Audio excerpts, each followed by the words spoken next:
Oke, halo assalamualaikum warahmatullahi wabarakatuh. Selamat pagi, selamat siang, selamat sore, selamat malam teman-teman. Selamat datang di Submaksi Channel dengan saya Subhan. Oke, teman-teman, jadi kesempatan kali ini agak sedikit berbeda ya karena kita nggak bikin video motovlog ya. Jadi kita ada di dalam ruangan, kebetulan lagi di kamar. Dan pada kesempatan kali ini kita mau kasih tahu ke teman-teman terkait bagaimana sih editing dari channel Submaksi Channel ini. Jadi seperti teman-teman yang belum tahu gitu ya, Submaksi Channel adalah channel yang berisi tentang motovlog, yang berisi tentang informasi seputar kondisi lalu lintas, juga rute-rute perjalanan, keadaan sekitar dan lain-lain yang disajikan dalam bentuk motovlogging gitu teman-teman. Nah, buat teman-teman yang belum subscribe, silahkan kunjungi channel saya di Submaksi Channel ya. Klik tombol channelnya, lalu bisa subscribe jika teman-teman merasa bisa di subscribe jika teman-teman merasa video-video di YouTube channel ini bermanfaat buat teman-teman. Oke, silahkan subscribe, lalu juga jangan lupa nyalakan lonceng notifikasinya. Oke, balik lagi ke topik teman-teman, bahwa banyak yang tanya gitu ya tentang gimana sih cara saya itu dalam membuat konten, dalam hal ini post production atau pasca saya membuat video ya di atas motor itu, lalu langkah selanjutnya dalam bagian editing itu apa saja yang saya lakukan gitu ya. So di video kali ini saya akan sedikit memberikan tips dari saya, sekaligus juga cara-caranya saya ya dalam membuat motovlogging selama 1,5 tahun ini. Dan alhamdulillah hasilnya menghasilkan teman-teman, subscriber saya juga sudah naik berkat bantuan dari teman-teman juga. Dan oke, kita langsung aja masuk ke komputer ya. Oke, sebagai contoh teman-teman, di sini saya tuh selalu memberikan atau meletakkan semua file saya itu dari GoPro itu saya pindah dulu ke komputer ya, atau ke laptop. Nah, di sini saya di laptop ya teman-teman. Nah, saya itu selalu meletakkan itu per foldernya tuh masing-masing gitu ya. Jadi contoh buat teman-teman mungkin sebelumnya udah nonton ya, kayak ini video perahu nambang, terus juga perjalanan dari Malang ke Batu dan sebagainya. Saya selalu meletakkannya itu per masing-masing video, per masing-masing folder. Nah, di dalam folder-folder ini tuh terdiri dari beberapa video yang saya take ketika di atas motor. Gitu teman-teman. Nah, buat teman-teman yang belum tahu, saya menggunakan GoPro Hero 8 Black ya, dan saya sudah menggunakan GoPro ini sekitar 1 tahun kebetulan. Dan kita akan coba langsung ya. Kita di sini ada satu file mentah yang saya punya.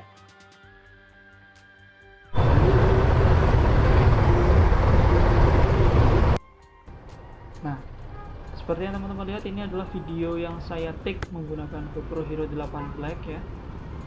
Ini video pertama kali saya coba ya. Ini adalah pengetesan.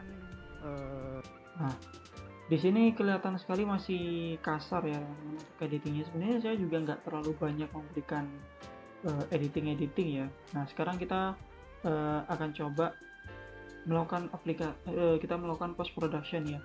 Oh iya teman-teman, di sini saya akan memberikan caranya saya, atau bagaimana saya mengedit itu di dua aplikasi ya.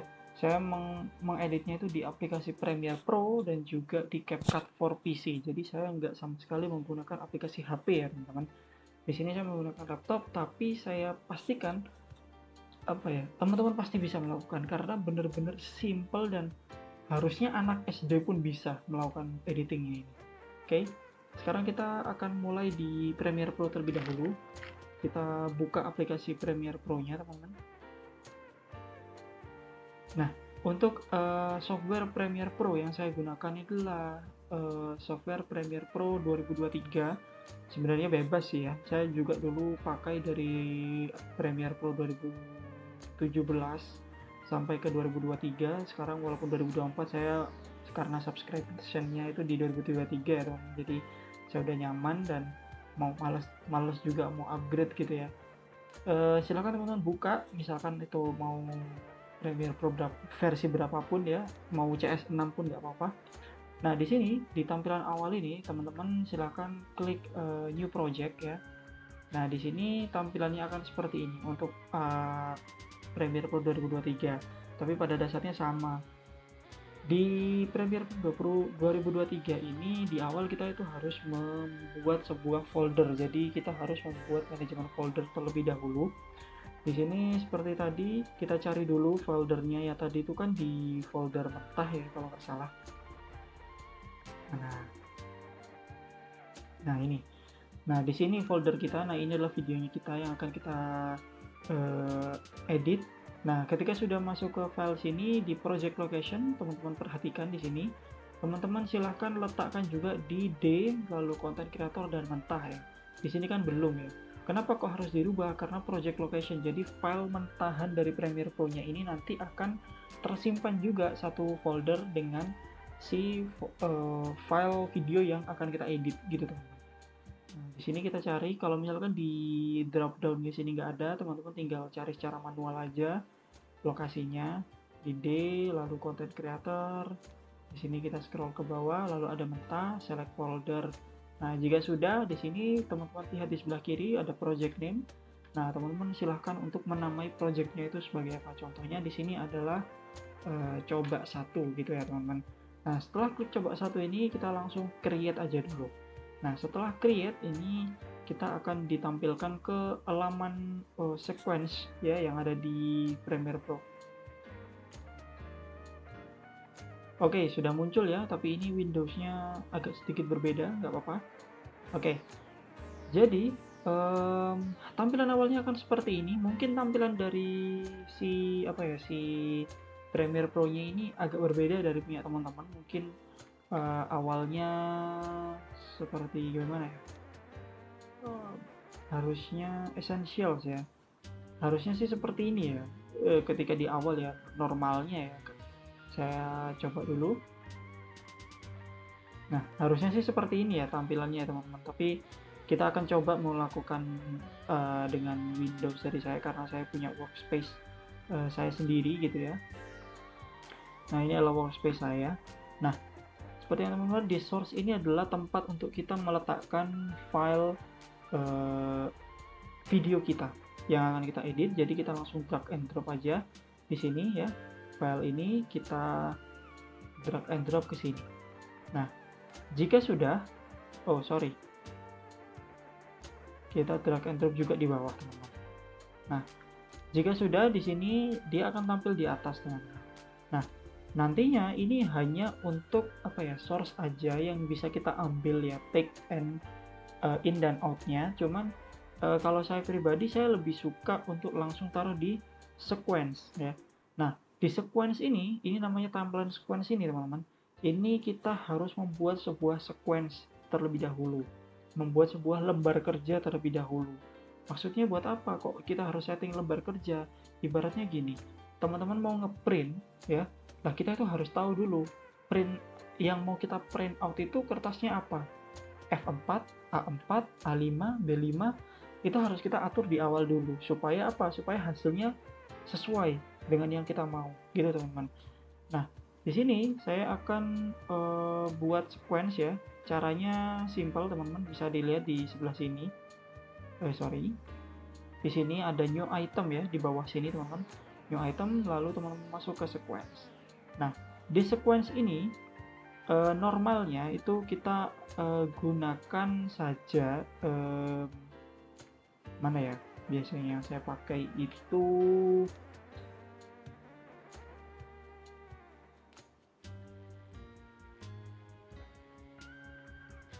yang bisa saya gunakan itu adalah digital DSLR.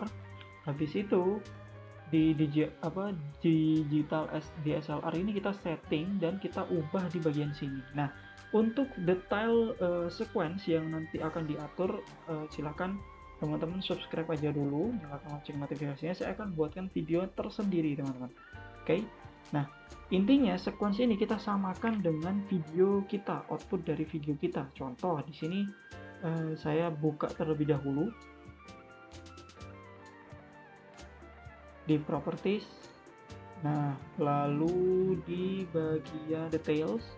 Nah, seperti yang teman-teman lihat, output dari video yang saya rekam menggunakan GoPro ini adalah 2,7K 2,7 kali 1500 ya. Jadi bisa dibilang dia 2K gitu ya.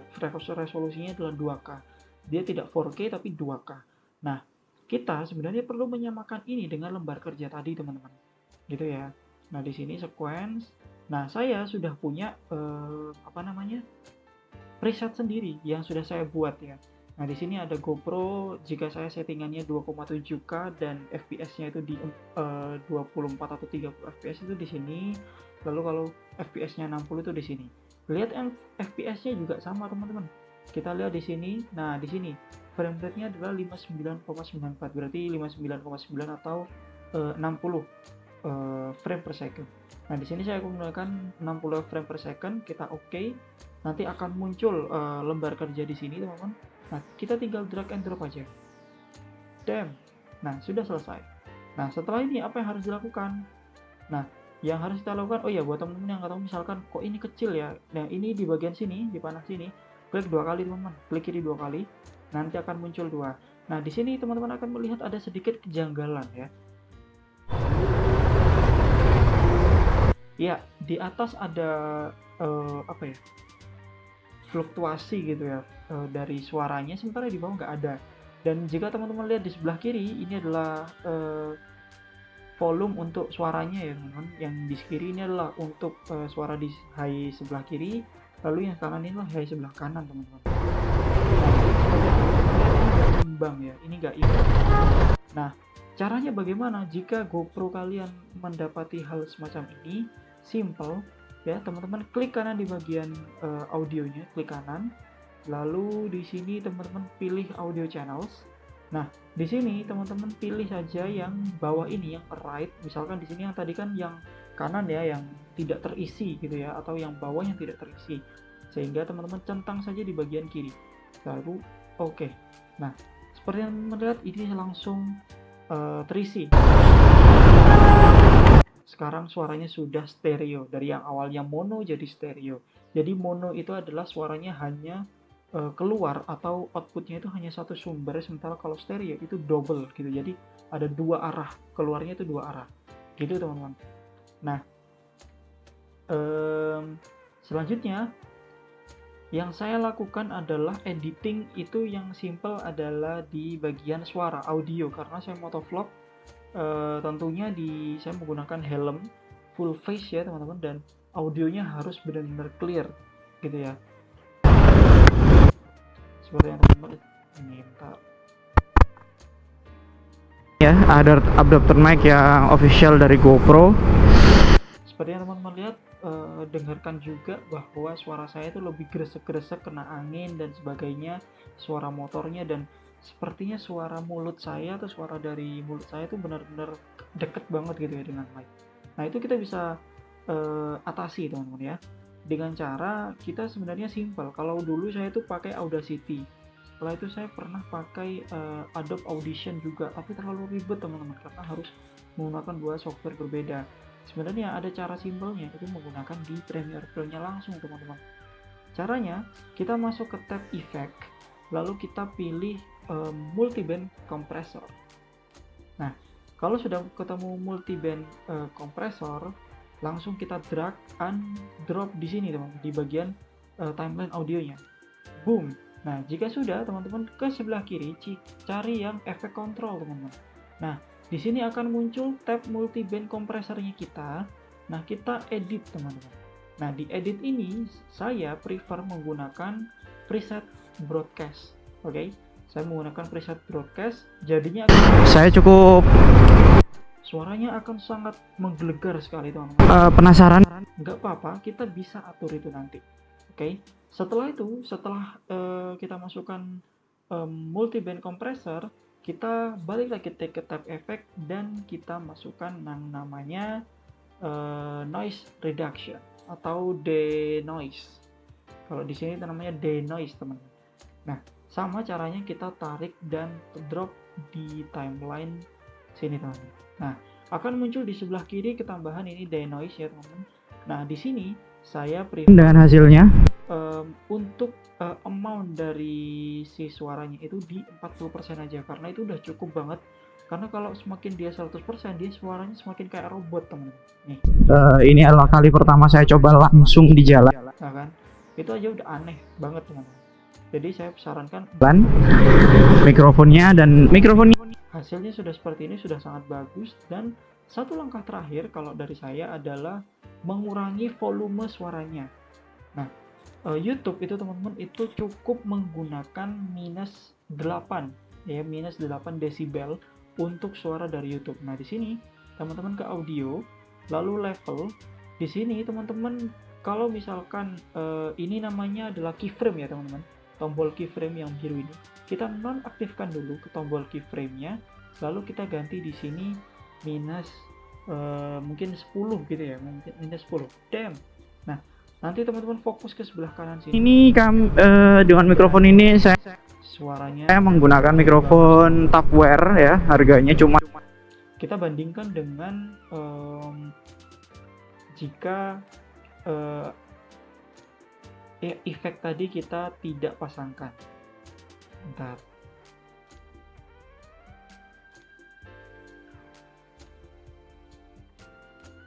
cuma 15 ribuan. Jadi saya tes mikrofonnya ini Lalu ini suara ketika sudah saya tambahkan efek. menggunakan mikrofon Tapware ya, harganya cuma 15 ribuan. Namun perlu teman-teman perhatikan. Nah itu tadi suaranya teman-teman. Dari segi suara itu sudah berubah drastis gitu teman-teman. Dan ini yang enak ya. Selanjutnya kalau dari saya sebenarnya post production sudah cukup. Tinggal teman-teman tambahkan editing entah itu motion graphic ataupun nama motion text, itu up to terserah teman-teman.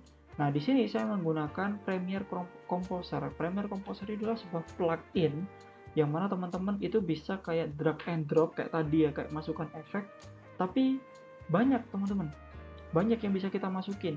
Contoh di sini kan saya mau masukin misalkan text box gitu ya, misalkan yang ini, kita tinggal drag and drop, nanti dia sudah muncul di sini teman-teman.